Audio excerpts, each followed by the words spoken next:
One of the objectionable, irrational, easy to criticize things about our faith as Christians is this. You've experienced this. We actually turn to God when bad things happen, believing he could have kept them from happening in the first place.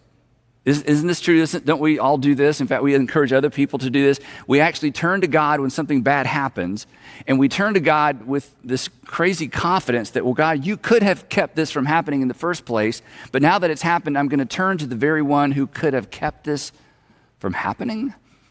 But at the same time, most of us feel like we really don't have any choice but to do that. I mean, where else are we going to turn? Or maybe you've been here before. You find yourself asking God to comfort someone else in the aftermath of a loss that you are confident God could have prevented in the first place, but didn't. So, are we crazy? Are we naive? I mean, some would argue yes. In fact, for you, this dynamic may be the reason you finally gave up on faith altogether. And I'll just tell you, just between the two of us, I understand that. In August, this past August, I participated via video in a memorial service for two teenage boys. They were brothers who passed away on the same day in circumstances that are so horrific that I'm not going to tell you their story, primarily because it's not my story to tell. But if I were to tell you their story, you may not be able to pay attention to anything else I say in the next few minutes. I did not know this family, weeks after the incident, which took place in March, the parents, actually, the husband sent me a long email, and told me the entire story in detail of what happened. There was a statement in his email where he said, it doesn't really matter what God does now because of what he did not do then. The story was so difficult to even begin to imagine that I didn't even want to respond to the email, and I have since told the family that. When I called, I found myself in a conversation with a mom fighting to maintain her sanity and her faith. In fact, the entire family was, her husband and their two daughters. And I was not sure their faith would survive. I even said that to her. I tried not to say anything patronizing. They already knew all the Bible verses and all the Bible stories. And in a later conversation, she actually said to me, she said, Andy, the most helpful thing you said, and when she said that, I thought, I can't imagine that I said anything helpful. But she said the most helpful thing that you said was that if our faith did not survive this, that was understandable. You said that it may take years for our faith to recover, assuming that it recovers at all. And that is what I said. And I meant it. And through the weeks that ensued, we texted several times. And then in June, remember this event happened in March. In June, she texted me to say, hey, we're planning a memorial service for our sons at a church, one of our partner churches. It'll be in August, and we would love for you to send a short video that could be part of the service. And honestly, I was stunned, not that they asked me to send a video. I was stunned that their faith had begun to recover, that they were rediscovering faith, but not their old version of faith. They would be quick to tell you if they ever tell their story. A much better faith, a deeper faith, a faith that wasn't propped up by everything is up and to the right. A faith that wasn't propped up by, well, God will make sure that you get back to normal eventually, because they will never get back to normal eventually. And what they recovered was faith in God. Not the promises of God, not the blessings of God, just God. Because all the other stuff, all the other fluff had been torn away in a day.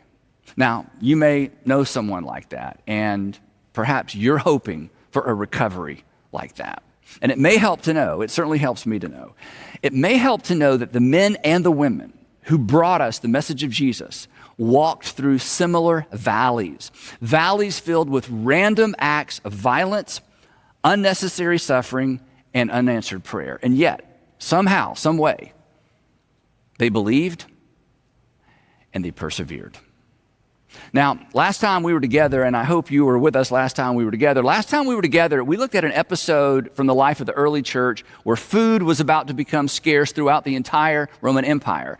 And most people in ancient times were already hungry most of the time. So when a famine struck, people didn't just eat less. In many parts of the world, there was literally nothing to eat. And as we discovered, the church in Antioch, instead of turning inward and focusing on their own needs, they actually stopped to consider who would be most negatively impacted by the famine. And then they asked the question, what can we do about it? And in an unprecedented move, they began collecting funds for a group of people they had never met in a part of the world most of them would never visit, whose culture was nothing like theirs. In fact, this is so important and it was so unprecedented. I want to give you a visual to help you understand the magnitude of their decision and what they did. Here's a map of what we generally consider the Holy Land, with Galilee in the north, Samaria, Judea, and the city of Jerusalem in the south. Now, these Gentile Jesus followers were located in Antioch, which doesn't even show up on the map. It is 300 miles away from Jerusalem. And in terms of ancient travel, these two cities, take a look, these two cities were an eternity apart. And culturally speaking, as I said, they were half a world apart as well. Never before in recorded history had a local multicultural group felt responsibility for a group of people with whom they had virtually nothing in common. Now, here's the question. Where did this politically and socially incorrect behavior come from? Well, it came from their recognition that for God so loved the entire world that he gave. And so they gave. They gave because that's what love required of them. So, picking up where we left off last week, the folks in Antioch, the Gentile believers in Antioch, are beginning to take up a collection. They're concerned about the believers in Jerusalem who are already suffering because they're being persecuted for their faith. And then there's a famine that's about to make things even worse. So anyway, back in Jerusalem, something terrible happens. I mean, something terrible is coming, but something terrible happens. Something random, something seemingly unnecessary, something dark. Something that would leave Jesus followers scratching their heads and wondering, where in the world was God? Here's what happened. The text says that it was about this time, and again, just to put this into perspective, this is about 15 years after the resurrection. It was about this time that King Herod arrested some who belonged to the church, intending to torture them. Now, this King Herod is actually the grandson, this is Herod Agrippa, who is the grandson of Herod the Great, who murdered the babies in Bethlehem after the birth of Jesus. So violence clearly ran in their family. And the sum that he intended to arrest were actually Jesus' original apostles. And his first victim was a high-profile target. In fact, his first victim was one of Jesus' first apostles. Here's what Luke tells us. He said he had James, the brother of John, not James, the brother of Jesus. He had James, the brother of John, put to death with a sword. He had James, the brother of John, beheaded. Peter, Andrew, James, and John. Now, this was a huge blow to morale for the Jesus followers in Jerusalem, but it won Herod political points with his constituency. In fact, here's what the text says. When he saw that this met with approval among the Judeans, Herod proceeded to seize Peter also. Now, Peter is a really big fish. In fact, next to Jesus, this is the biggest fish. And this would keep the taxpayers happy, and perhaps it would quell some of the anti-Roman sentiment that was usually very high during Passover season. So, Herod followed through with his threat. After arresting Peter, so he arrests him, he puts him in prison, handed him over to be guarded by 4 squads of 4 soldiers each. So Peter is being guarded by 4 soldiers at all times, and this happened at the beginning of Passover, and Herod intended to bring him out for public trial after Passover. Luke continues. He says, so Peter was kept in prison, but here it is, but the church was earnestly praying to God for Peter. They were praying specifically for Peter's release. And there it is. This is one of the many places where the experience of first-generation believers intersects with ours. Think about it. The Jesus followers in Jerusalem. Think about it. The Jesus followers in Jerusalem are asking God to deliver Peter days after God did not deliver James. Again, the Jesus followers, they're asking God, they're praying, they're asking God to deliver Peter from prison just days after God did not deliver James. I mean, why bother? If God was concerned about Peter, he wouldn't have allowed Peter to be arrested in the first place, right? So if God didn't stop Peter from being arrested, why turn to God after he's arrested? And if God didn't protect James, why should they expect him to protect Peter? I mean, they were as crazy as we are. Actually, we are as crazy as they were because apart from their crazy, we would not be having this conversation. Apart from their crazy, the message of Jesus would have never survived the first century. In fact, it turns out that they weren't crazy and their faith was not misplaced, and neither is yours.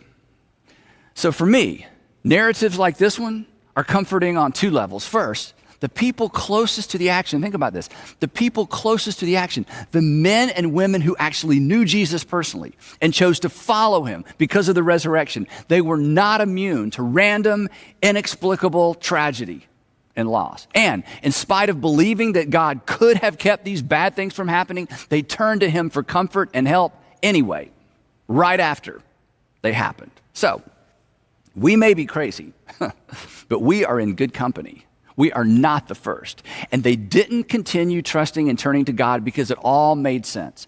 They continued trusting in and turning to God because the thing that made the least sense of all, the crucifixion of God's Messiah, resulted in the greatest possible good for all, the salvation of the world, forgiveness of sin, an on-ramp to a relationship with God. And here's the thing, to the degree that our faith is anchored to those same ancient events, our confidence in God will sustain us through the random, inexplicable, God, where are you valleys of life. So when you find yourself praying to the very God who did not come through for you to begin with, the way you wanted him to, the way you expected him to, the way he came through for the person next to you, you are in good company.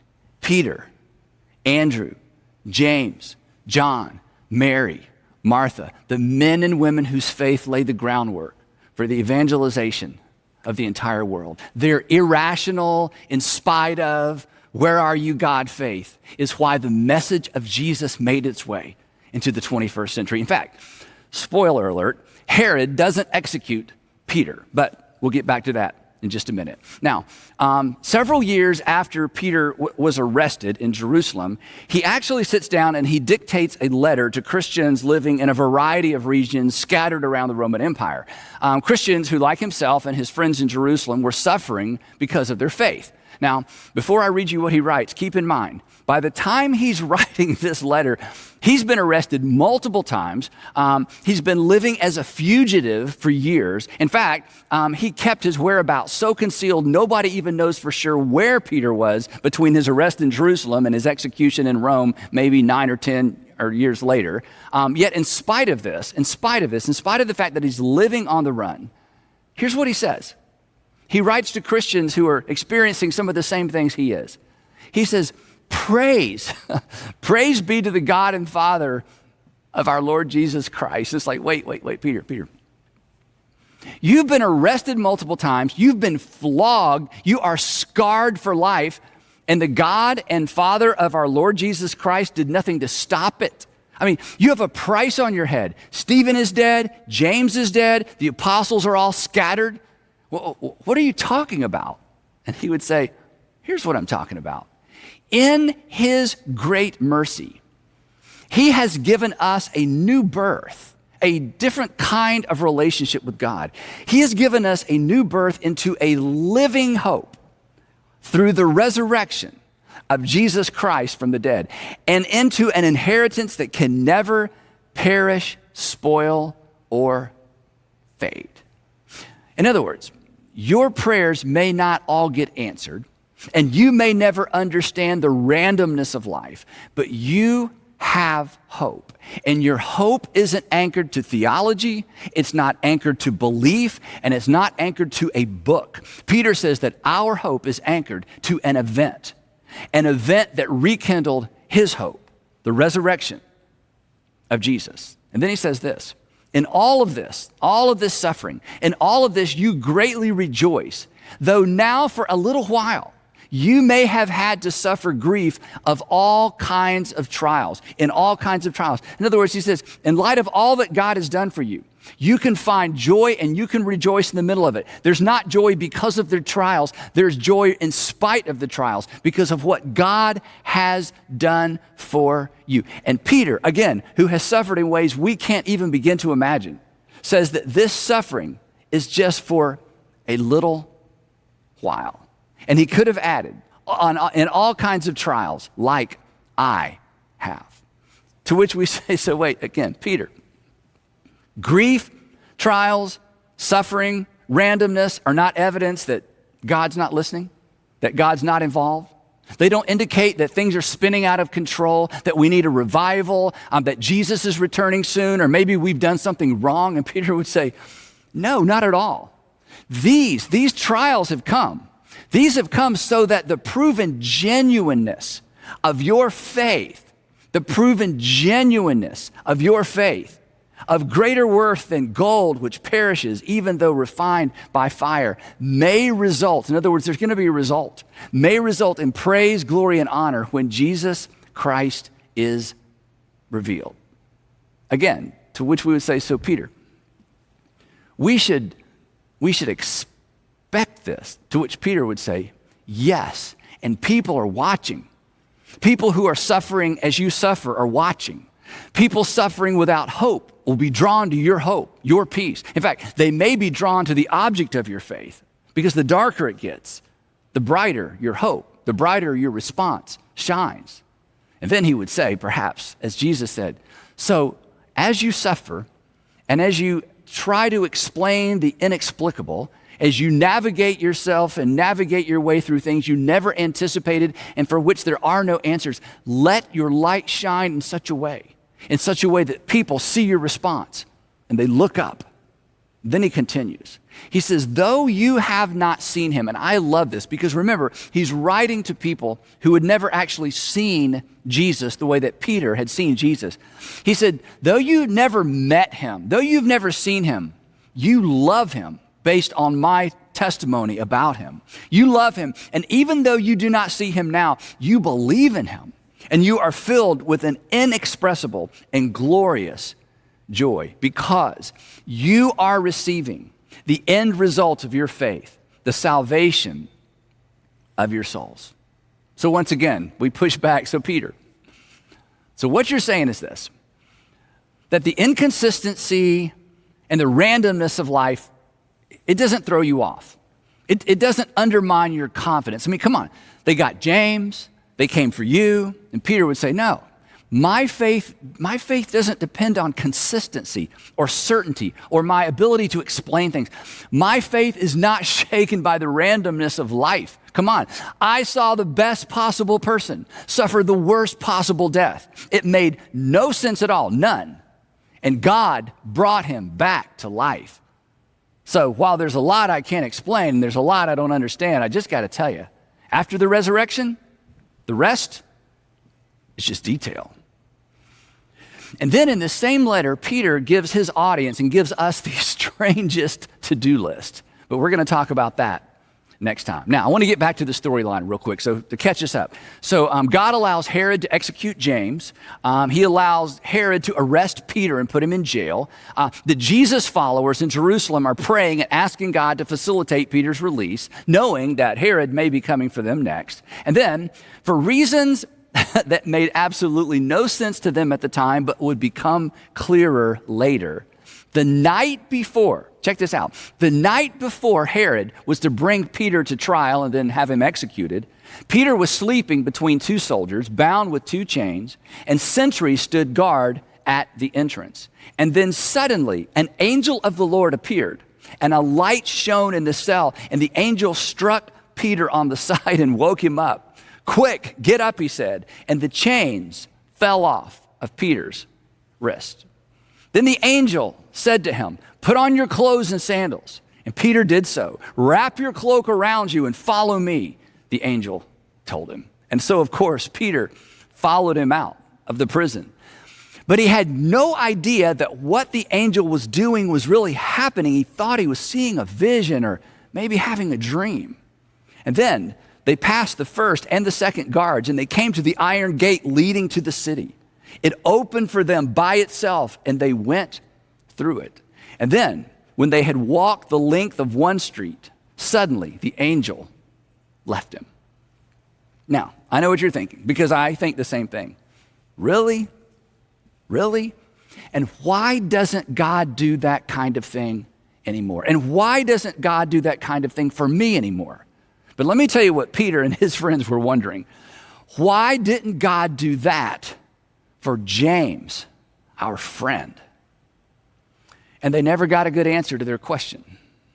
And we may never get satisfying answers to ours either. Now, when Peter realized that this was not a dream, that he really was safe and outside the city walls, he went to the home of Mary, the mother of John, also called Mark, where many people had gathered and were praying for his release. So Peter runs down the street. He knows he doesn't have much time. He certainly doesn't want to incriminate his friends. So he runs to the door of a home he'd been to many times. And Peter knocked on the outer entrance, and a servant named Rhoda came to answer the door. And when she recognized Peter's voice, because he had been in their home many times, she was so overjoyed, she ran back to the people who were praying without opening the door and exclaimed, "Peter is at the door." Now, remember, they're praying for his release, but apparently they did not really expect God to answer their prayer. In fact, listen to their response. And this is important. This is just more evidence that the writers of the New Testament did not write the main characters in as heroes or even people with more than average faith. They didn't experience miracles every day, and they did not expect a miracle this day. Now, when Rhoda tells the prayers that Peter is at the door, here's what they said. They said, "Rhoda, you are out of your mind." Well, to which we'd say, "Wait, weren't you just praying for this?" To which they would say, "Yeah, but we didn't really expect anything to happen." When she kept insisting that it was so, they said, "Well, then it must be his angel. It must be his spirit counterpart. He must already be dead, and it's his ghost." But Peter kept on knocking. And when they opened the door and saw him, they were astonished. Imagine that, an actual answer to prayer. Imagine that. Now, at this point, they are so delighted, they're celebrating, and they're making so much noise in the middle of the night that Peter motions to them with his hand to be quiet. And then he says this, "Tell James, the brother of Jesus, tell James and the other brothers and sisters about this. Let them know that I've been released, that I'm free." He said, and then he left for another place. Now, this is so interesting, and we're going to come back to this next time. Luke doesn't say where Peter went. Now, remember, when he wrote this, Peter was still alive and was still a wanted man. If Luke knew where Peter was, he didn't document it, lest his document fall into the wrong hands. So Peter went underground. In fact, he went underground so successfully that to this day, no one has discovered for certain where he went. And then Luke gives us even more detail. As you might imagine, in the morning, there was no small commotion among the soldiers as to what had become of Peter. And after Herod had a thorough search made for him and did not find him, he cross-examined the guards and ordered that they be executed. Now, Herod is publicly humiliated because he had promised the people that they were going to see the trial of Peter, Jesus' number one follower. He's so humiliated, he leaves town. He goes to his beach house down by the Mediterranean Sea. And while he's there, a group from a neighboring city asked to have an audience with him to show their support because they depended on Herod and his favor for their food supply. And Luke tells us about this. Here's what he says. He says, on the appointed day when Herod was having this public meeting, he was wearing his royal robes, and he sat on his throne, and he delivered a public address to the people. Now, Jewish historian Josephus says that Herod's robe on this particular day was actually made of silver, and that when the afternoon sun reflected off of the silver robe, that the crowd erupted and declared him a god. Luke says it this way. The crowd shouted, "This is the voice of a god, not a man."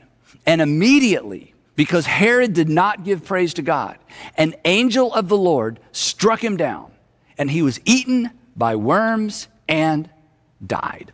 And again, Josephus confirms this. Here's his version. He says that Herod was seized by a severe pain in his bowels. He was rushed off the stage, and several days later, he died. Now, what do you think?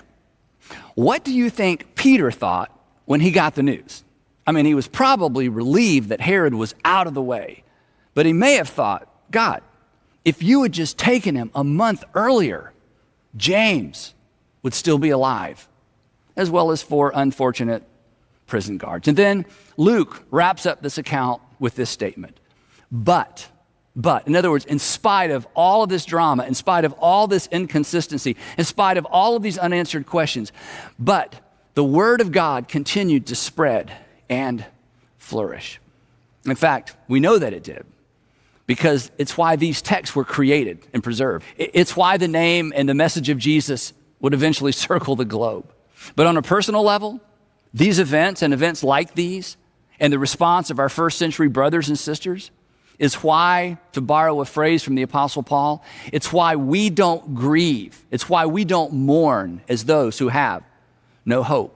For we believe that Jesus died and rose again. It's why, to borrow from Peter's words, it's why we can cast our cares on him, because we know he cares for us. You can know that he cares for you. In spite of what you see around you, in spite of what's happening to you, it's why, to borrow a phrase from the author of Hebrews, we can approach God's throne of grace with confidence, so that we may receive mercy and find grace to help us in our time of need. It's why we have hope, even when we don't have explanations.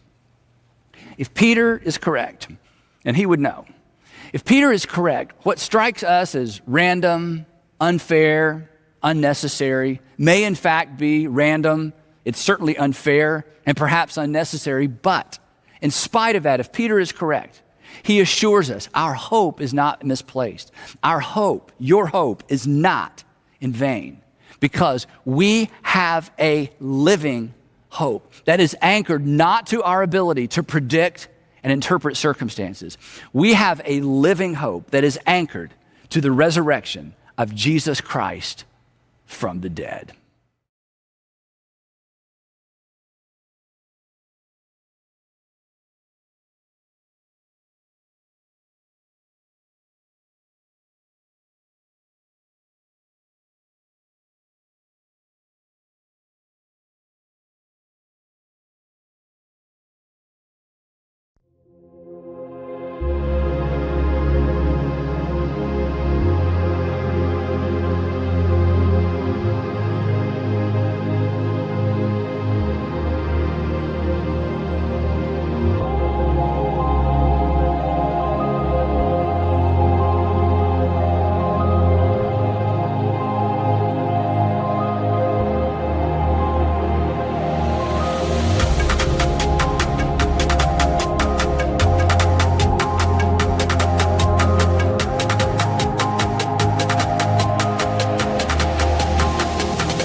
Chẳng được quên khi cơn mưa đêm lại về.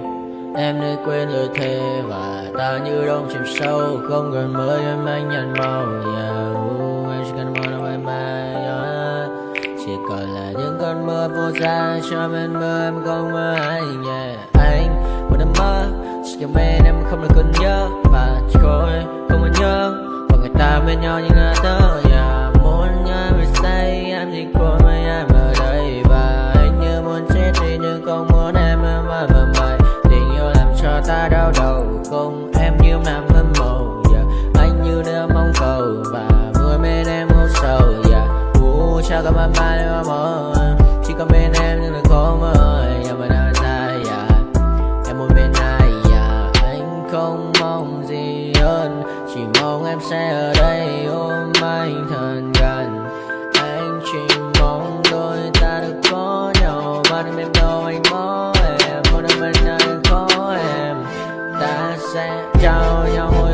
sâu.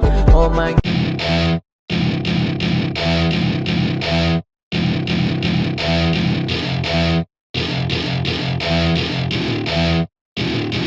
Welcome to my party, we're just getting started. A life is a dream or a nightmare scarring. Hand me a drink cause I think I'm going all in. Get me a shrink who can catch me when I'm falling. Cover up my scars, flip the handlebars. Crashing in my car, wake up in a bar. I'll be a superstar, just on my avatar. This world is so bizarre, empty out the reservoir.